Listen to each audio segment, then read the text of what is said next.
الحمد لله الذي خلقنا وجعلنا من أمة حبيبه المصطفى والصلاة والسلام على هادي الصراط الحكمة والهدى أشرفنا وأكرمنا محمد المصطفى أما بعد فأعوذ بالله من الشيطان الرجيم بسم الله الرحمن الرحيم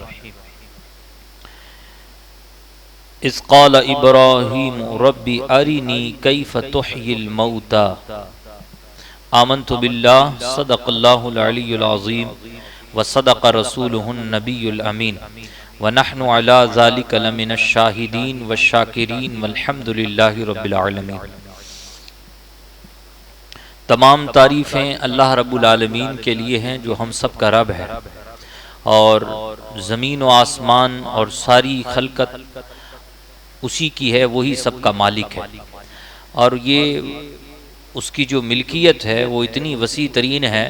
سبحان اللہ، ایک حدیث پاک میں آتا ہے کہ اے میرے بندوں، اگر تم سب مجھ سے مانگو، یہاں تک کہ تم سے پہلے جو گزرے وہ بھی مجھ سے مانگے، اور تمہارے بعد جو آئیں گے وہ بھی سارے مل کر مجھ سے مانگے، یہی نہیں بلکہ مخلوق میں جو کوئی ہے وہ سب مجھ سے مانگے اور میں ان کو عطا کر دوں، یعنی جو وہ مانگ رہا ہے میں اس کو دے دوں، تب بھی میرے خزانے میں، میری سلطنت میں اتنی بھی کمی نہیں آئے گی۔ کتنی؟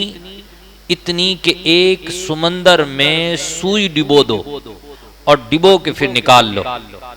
اب بتاؤ سمندر میں کتنی کمی آئی؟ سوئی ڈالی، ڈال کر کے واپس نکال لی، سوئی کتنا پانی لے آئے گی سمندر سے؟ لیکن اللہ پاک فرما رہا ہے یہاں تو ایک دو بوند سوئی لے کے آئی ہے نا، چھوٹے چھوٹے سے، ہمارے خزانے میں تو اتنی بھی کمی نہیں آئے گی۔ اتنی بڑی سلطنت ہے، اور اس کا مالک کون ہے؟ اللہ ہے۔ تو ایسا عظیم رب ہے، ایسے عظیم رب کہ ہم تعریف کیوں نہ کریں، اور ایسے عظیم رب عز و جل کا ذکر ہم کیوں نہ کریں۔ تو تمام تعریفیں اسی کے لیے ہیں، اور اس کے بعد لاکھوں کروڑوں درود و سلام ہو ہمارے پیارے آقا رسول محتشم صلی اللہ علیہ وسلم پر کہ اللہ تبارک و تعالی نے اس جیسا کسی کو بنایا ہی نہیں۔ جو پروٹوکول، جو عزتیں، جو عظمتیں اللہ نے اپنے حبیب کے لیے رکھی ہیں، کائنات میں کسی کے لیے نہیں رکھی۔ وہ سب سے نرالے ہیں، سب سے اچھے ہیں، اللہ نے ان کو بنایا ہی کچھ ایسا ہے۔ اعلیٰ حضرت نے بات ختم کر دی۔ اعلیٰ حضرت کہتے ہیں تیرے تو وصف ہیں عیب تناہی سے بری، تیرے تو وصف ہیں عیب تناہی سے بری، حیران ہوں میرے شاہا میں کیا کیا کہوں تجھے۔ ایسے عظیم نبی پر ہمیں اور آپ کو کثرت سے درود پڑھتے رہنا چاہیے، اور اس وقت بھی باواز بلند پڑھیں اللہم صلی علی سیدنا و مولانا محمد وبارک وسلم صلاۃ و سلام علیک یا رسول اللہ یا حبیب اللہ صلی اللہ تعالی علیہ وسلم۔ عزیزان محترم، ہم نے گزشتہ جمعہ حضرت ابراہیم علی نبینا علیہ الصلوۃ والسلام ایپیسوڈ نام سے سلسلہ شروع کیا تھا۔ حضرت ابراہیم پر ہم نے تذکرہ کرتے ہوئے حضرت ابراہیم کا تعارف مختصر آپ کے سامنے رکھنے کی کوشش کی تھی، اور ساتھ میں یہ بھی کہ حضرت ابراہیم علی نبینا علیہ الصلوۃ والسلام کی پیدائش کیسے ہوئی، اس وقت نمرود کا کیا فرمان جاری تھا، اس دوران اللہ تبارک و تعالی نے انہیں کس طریقے سے پروان چڑھایا، اور ہم نے سورہ انعام کی کچھ آیات پڑھ کر کے کہ جس میں حضرت ابراہیم علی نبینا علیہ الصلوۃ والسلام نے سب سے پہلے اپنے گھر سے دعوت و تبلیغ کا کام شروع کیا، یہ ہم نے آپ کو بتایا تھا، اور یہ نقطہ واضح بھی کر دیا تھا کہ سب سے پہلے بندے کو چاہیے کہ وہ اپنے ملنے والوں کو نیکی کی دعوت دے، اپنے ماتحتوں کو، اپنے گھر بار کو نیک ماحول والا بنانے کی کوشش کرے۔ اچھا، پھر اس کے بعد ایک آیت تھی جس میں اللہ پاک نے فرمایا کہ ہم نے اسی طریقے سے ابراہیم کو دکھا دیا زمین و آسمان کی مملکت۔ اب یہاں پر رک کر کے ہم ایک اور بات ملائیں گے، پھر یہ بتائیں گے کہ دعوت و تبلیغ میں حضرت ابراہیم علیہ السلام نے کون سا اسلوب تیار کیا، کون سا طریقہ اختیار کیا، اور کس طریقے کی راہ پر چل کر کے آپ نے لوگوں کو توحید کا پیغام دیا، کس طریقے سے لوگوں کو ایک خدا کی طرف بلایا، اس اسلوب کو بھی بیان کریں گے۔ یہاں پر جیسے کہ ہم نے پچھلی بار عرض کیا تھا کہ حضرت ابراہیم کو اللہ تعالیٰ نے زمین و آسمان کی ہر چیز دکھا دی. امام راضی رحمۃ اللہ علیہ یہاں پر ایک بہت پیارا سا نقطہ بیان کرتے ہیں. امام راضی کہتے ہیں کہ اصل میں اللہ تبارک و تعالیٰ کی چیزیں تو موجود ہیں، یعنی جو اس کے قدرت کے نظارے ہیں وہ کیا ہیں؟ موجود ہیں، ابھی بھی موجود ہیں. لیکن ان چیزوں کو وہی دیکھ پاتا ہے جس کے آنکھوں سے حجاب اٹھتا ہے، جس کی آنکھوں سے یہ پردہ اٹھ جائے اور معرفت ربی سامنے موجود ہو، پھر ہر چیز کا مقصد اس پر آشکار ہو جاتا ہے. یہ بہت گہری بات ہے اور ایسا ہی ہوا. لیکن اس کی ایک اور مثال ہمیں ملتی ہے جو سورہ بقرہ میں موجود ہے کہ اللہ تبارک و تعالیٰ نے حضرت ابراہیم کو اس کے علاوہ کیا کیا دکھایا. تو اس کی ایک ایگزامپل ہے، ہم قرآن ہی سے حضرت ابراہیم کا تذکرہ کر رہے ہیں. تو حضرت ابراہیم علیہ نبی علیہ الصلوۃ والسلام ایک دن سفر پر تھے. تو آپ ایسی جگہ پہ پہنچے کہ جہاں ایک مردہ سمندر کے کنارے پڑا ہوا ہے، یا وہ دریا تھا، دریا کے کنارے پڑا ہوا ہے. اب مردہ پڑا ہوا ہے اور جیسے پانی آ جاتا ہے نا اس مردے کے اوپر، تو پانی کے اندر سے کچھ جانور نکلتے ہیں جو اس مردے کی لاش کو کھاتے ہیں. اور جب وہ پانی نیچے چلا جاتا ہے تو جنگل سے درندے اور یہ آ جاتے ہیں.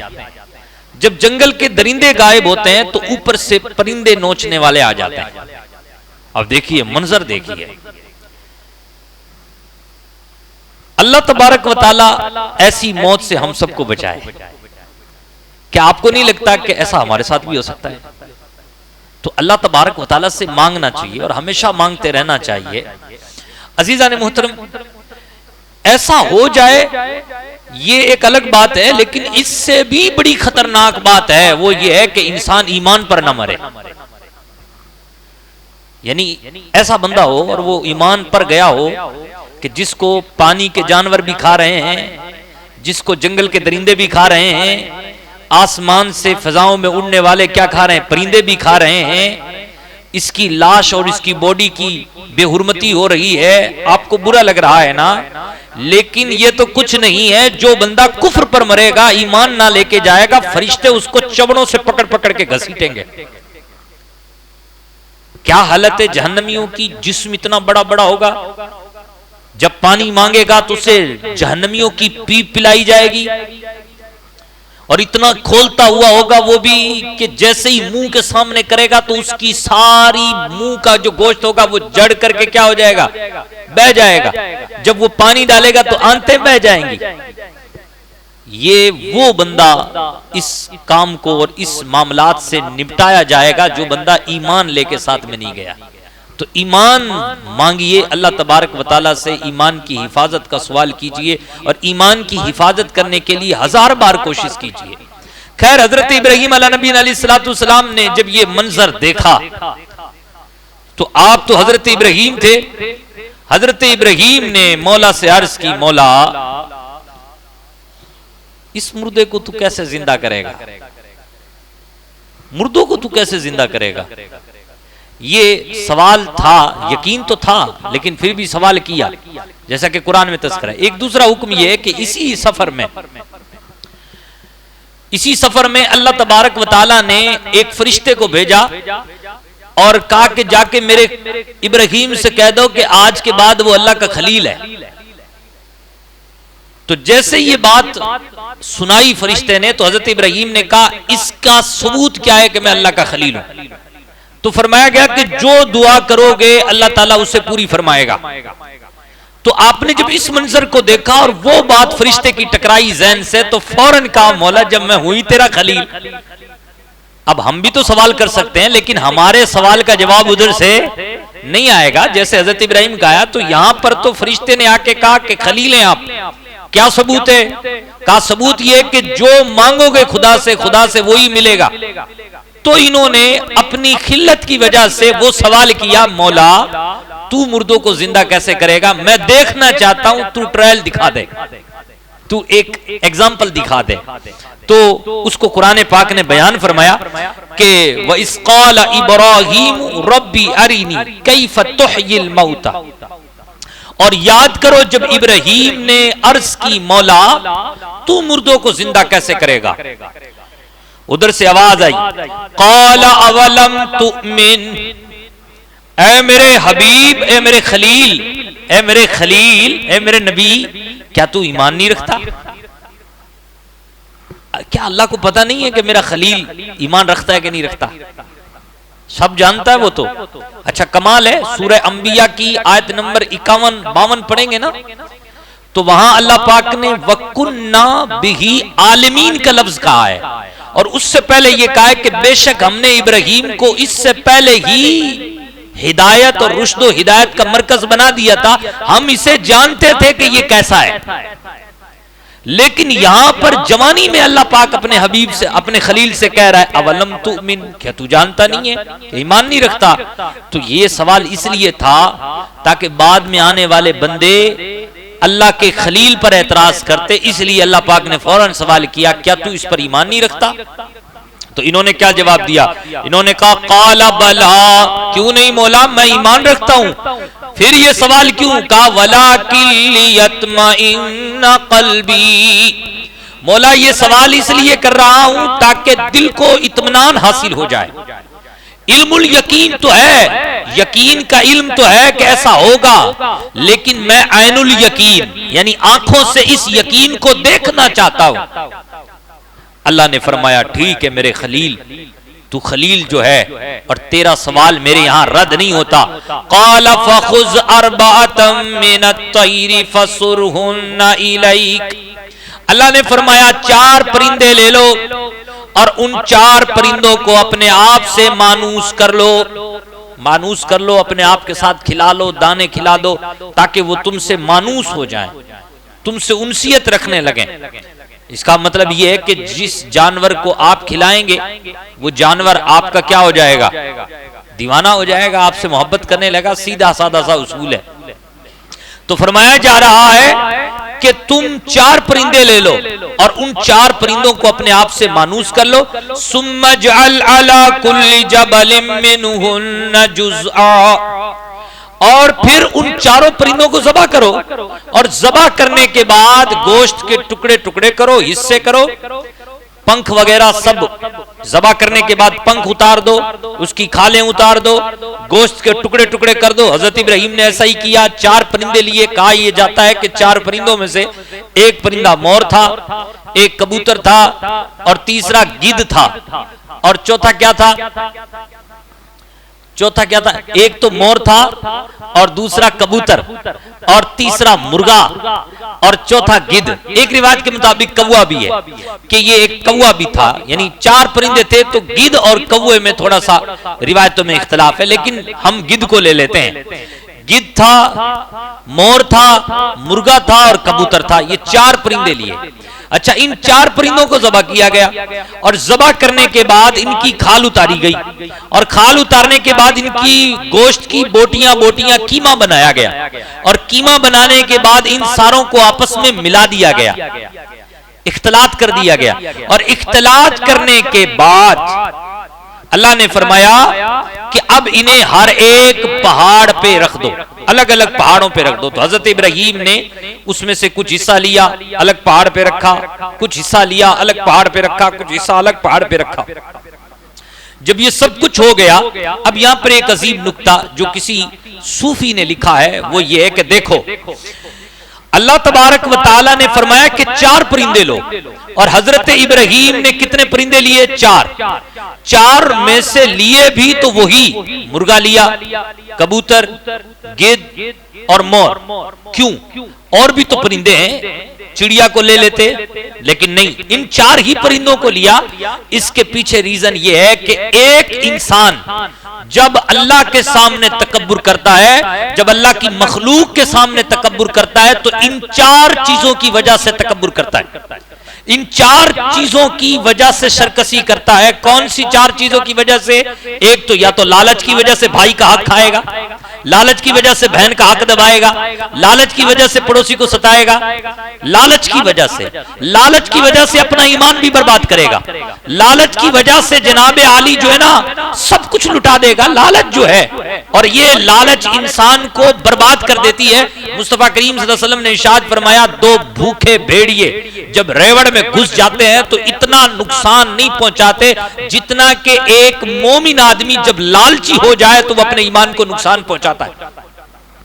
تو گدھ کو لیا، گدھ میں لالچ ہوتا ہے، اور انسان جب لالچی ہو جائے تو پھر وہ انسان نہیں حیوان ہوتا ہے۔ گدھ کو ذبح کر دیا، پتہ یہ چلا ہے انسان اگر تو انسانیت پہ زندہ رہنا چاہتا ہے تو اپنے اندر سے لالچ کو پھینک دے تاکہ تو انسان بن جائے۔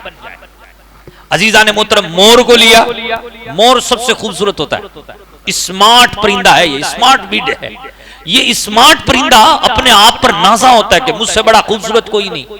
اب طبقے میں ایسے لوگ ہیں، ہم نے خود نے ایک بندے کو دیکھا ہے، ایک بندے کو سنا ہے، میرا بیٹا بڑا خوبصورت ہے، جم جاتا ہے، باڈی شولڈر بنے ہوئے ہیں، مولانا صاحب میں اپنے بیٹے کو کروڑوں کے جہیز جہاں سے آئے گا نا ایسی جگہ پہ بھی آؤں گا۔ ایک بندے نے یہ بات مجھ سے کہی ہے۔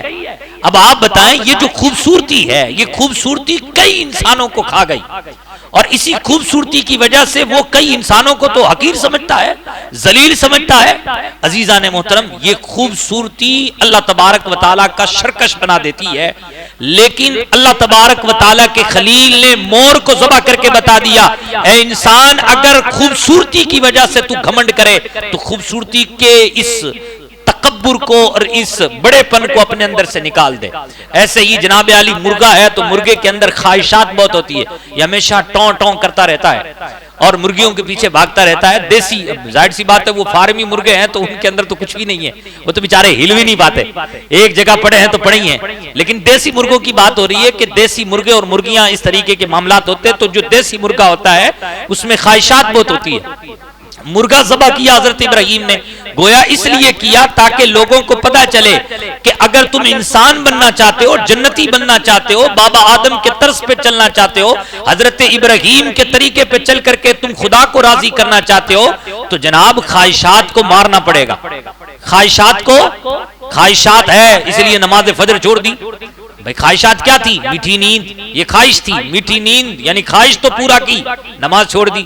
خواہش تھی کیا، کس چیز کی؟ کہ سامنے بیچارہ بھوکا بیٹھا ہوا ہے اور آپ جو ہے پائے کھا رہے ہیں، آپ سبزی روٹی بڑی شاندار کھا رہے ہیں۔ اچھا جناب، پاس میں غریب کی بچی ہے، وہ بوڑھی ہو رہی ہے، 35 سال ہو گئے، اس کے پاس رشتہ نہیں ہوا، اور آپ جو ہے نا کروڑوں کی شادی کر رہے ہیں۔ یہ کیا ہے؟ یہ خواہش ہی تو ہے جناب۔ آپ کے پاس میں وہ بزنس مین ہے بیچارہ، وہ لون لے کر کے تھک گیا ہے، ڈپریشن کا شکار ہو گیا ہے، اور آپ اپنی خواہشات کی تکمیل کے لیے اللہ نے آپ کو بڑا دے رکھا ہے، آپ بڑا خرچ کرتے ہیں، آپ چھوٹی چھوٹی تقریبوں پہ، بچے کا برتھ ڈے ہے تو لاکھ روپے لگا دیے جناب، آپ کو جو ہے نا دو دوستوں کو اور فیملی کو ہوٹل میں لے جانا ہے، 50,000 اڑا دیے۔ یہ کیا ہے؟ یہ صرف خواہشات ہے، اور جب انسان خواہشات میں گر جاتا ہے تو وہ انسان نہیں رہتا، وہ جانور ہو جاتا ہے۔ انسان وہی ہوتا ہے جو خواہشات سے دور رہے۔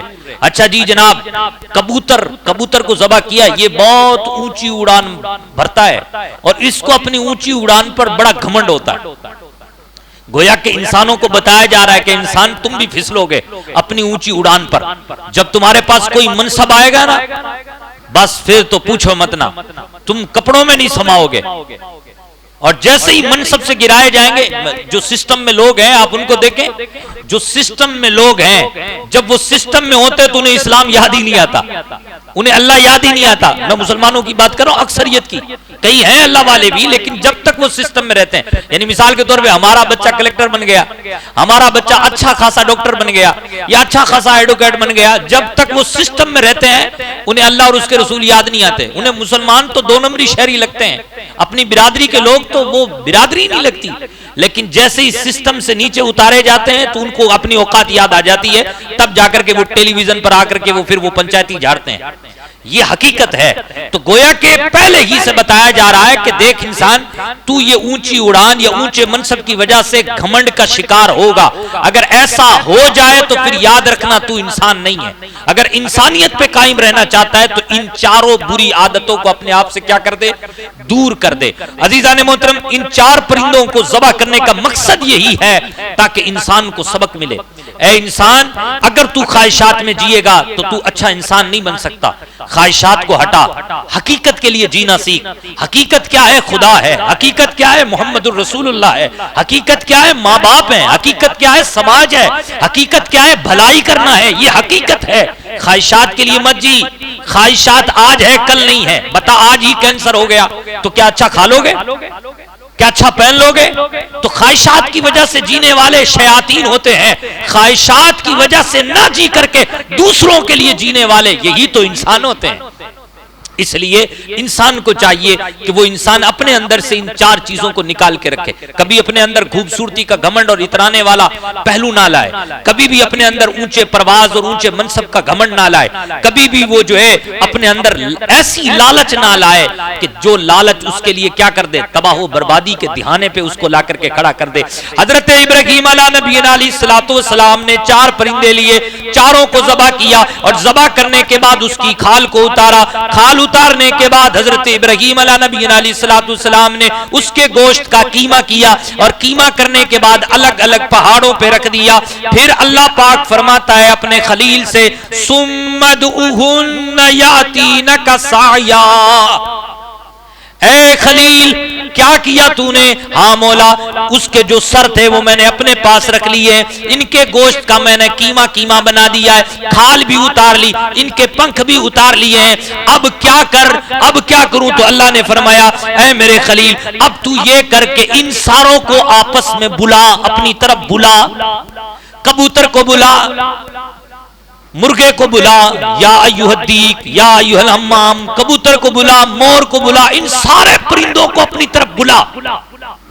یاتینک سعیا، تیرے پاس وہ دوڑتے ہوئے آئیں گے۔ اب اللہ کہہ رہا ہے، اے ابراہیم تو ان کو بلا، ان کو پکار۔ تو وہابی ہو کر کوئی ہوتا تو وہ یہی کہتا سامنے سے، یار یہ تو غلط کہہ رہا ہے اللہ۔ کیوں؟ اس لیے کہ پرندے سارے کیا ہیں؟ بھائی زندوں کو تو ہر کوئی بلاتا ہے، بھائی پانی پلانا، او بھائی ادھر آنا، کام ہے آپ سے۔ زندوں کو تو بلاتا ہے، لیکن وہابی یہی تو کہتا ہے کہ بھائی مردوں کو نہیں بلا سکتے آپ، مردوں کو بلانا نہیں چاہیے، مردوں کو پکارنا نہیں چاہیے، یہ شرک ہے۔ کہا شرک کیسے؟ اگر شرک ہوتا تو اللہ پاک اپنے خلیل سے کیوں کہہ رہا ہے کہ تو ان مردوں کو پکار؟ تو پھر اصل بات کیا ہے وہ بتائیے کھل کے۔ اصل بات یہ ہے کہ اللہ کے علاوہ کسی کو بھی خدا سمجھ کر کے نہیں پکار سکتے، چاہے مردہ ہو چاہے زندہ ہو، بات اتنی سی ہے۔ ہاں اللہ کے علاوہ جس کو بھی پکارو گے انسان سمجھ کے پکارو گے، پکارنا ہے رب سمجھ کر تو صرف اللہ کو پکارنا ہے۔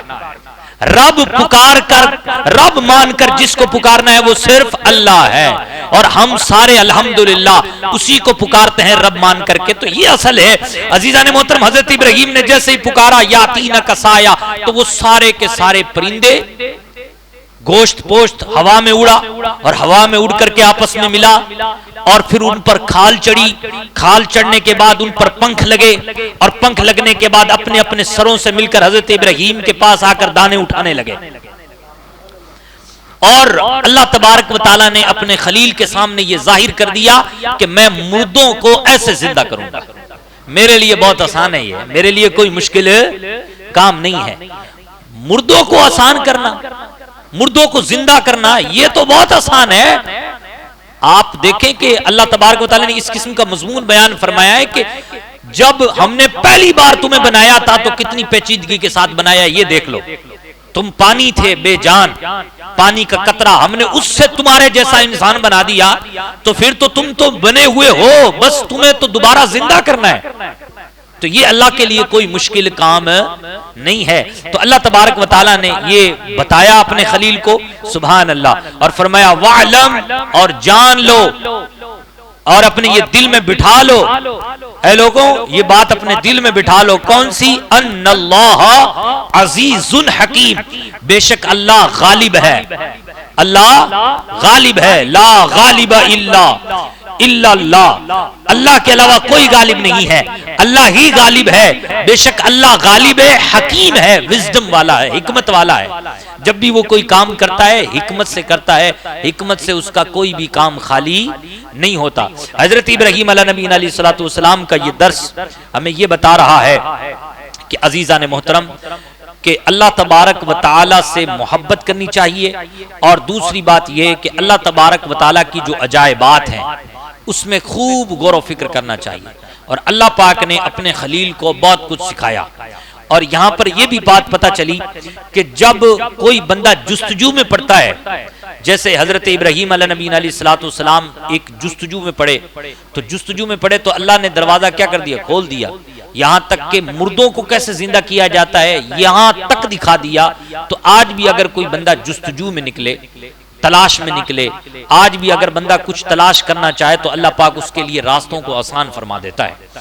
اللہ کریم سے دعا ہے اللہ کریم اپنے کرم سے، اپنے فضل سے، اپنے حبیب کے صدقے ہمیں جو ہے ان 4 برائیوں سے بچنے کی توفیق بھی عطا فرمائے، اور حضرت ابراہیم علیہ نبی علیہ السلام کی سیرت پر عمل کرنے کی توفیق عطا فرمائے۔ جن حضرات نے سنت نہیں